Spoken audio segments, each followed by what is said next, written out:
Hello guys, welcome back to my channel. ఈరోజు topic వచ్చేసి మన డైలీ లైఫ్లో ఇలా మాట్లాడుతూ ఉంటాము. ఇంకెవరు రావాలి, ఇంకెవరు వెళ్ళాలి, ఇంకెవరు తినాలి, ఇంకెవరు తీసుకోవాలి, ఇంకెవరు పంపించాలి. సో ఇలాంటి సెంటెన్సెస్ ఇంగ్లీష్లో ఎలా మాట్లాడాలో ఈరోజు టాపిక్లో తెలుసుకుందాం. సో ఇలాంటి సెంటెన్సెస్ మాట్లాడడానికి మనం హూ ఎల్స్ ప్లస్ షుడ్ని యూస్ చేస్తాం. సో హూ ఎల్స్ అంటే ఏంటి? ఇంకెవరు. షుడ్ అంటే సో వెళ్ళాలి, తినాలి, మాట్లాడాలి. ఇలాంటి సెంటెన్సెస్ మాట్లాడడానికి మనం షుడ్ అనేది యూస్ చేస్తాం. సో కొన్ని సెంటెన్సెస్ చూద్దాం, then you can understand clearly. First time ఈ ఛానల్ని చూస్తున్నట్టయితే లైక్ చేసి సబ్స్క్రైబ్ చేయండి. సో మన ప్రీవియస్ వీడియోలో ఫీల్ లైక్ గురించి వీడియో చేసాము. సో ఆ వీడియోని ఎవరైనా మిస్ అయ్యి ఉంటే డిస్క్రిప్షన్లో లింక్ ఇస్తాను, వెళ్ళి చూడండి. So let's see some sentences. So దీని యొక్క స్ట్రక్చర్ వచ్చేసి who else plus should plus V1. So ఈ స్ట్రక్చర్ని యూజ్ చేసి కొన్ని సెంటెన్సెస్ చూద్దాం.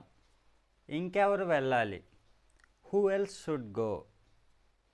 ఇంకెవరు మాట్లాడాలి, హూ ఎల్స్ షుడ్ స్పీక్. ఇంకెవరు ఇవ్వాలి, హూ ఎల్స్ షుడ్ గివ్. ఇంకెవరు రావాలి, హూ ఎల్స్ షుడ్ కమ్. ఇంకెవరు చూడాలి, హూ ఎల్స్ షుడ్ సీ. ఇంకెవరు తీసుకోవాలి, హూ ఎల్స్ షుడ్ టేక్. ఇంకెవరు అడగాలి, హూ ఎల్స్ షుడ్ ఆస్క్. ఇంకెవరు చదవాలి, హూ ఎల్స్ షుడ్ రీడ్. ఇంకెవరు చెయ్యాలి, హూ ఎల్స్ షుడ్ డూ. ఇంకెవరు రావాలి, హూ ఎల్స్ షుడ్ కమ్. ఇంకెవరు నేర్చుకోవాలి, హూ ఎల్స్ షుడ్ లెర్న్. ఇంకెవరు తినాలి, who else should eat.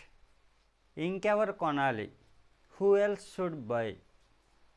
So that's all friends. Who else plus షుడ్ని యూజ్ చేసి మన డైలీ లైఫ్లో ఇలాంటి సెంటెన్స్ అనేవి మాట్లాడవచ్చు.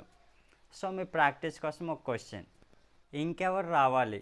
Comment in the comment box. So మీకు ఈ టాపిక్ యూజ్ఫుల్గా అనిపిస్తే లైక్ చేసి సబ్స్క్రైబ్ చేయండి.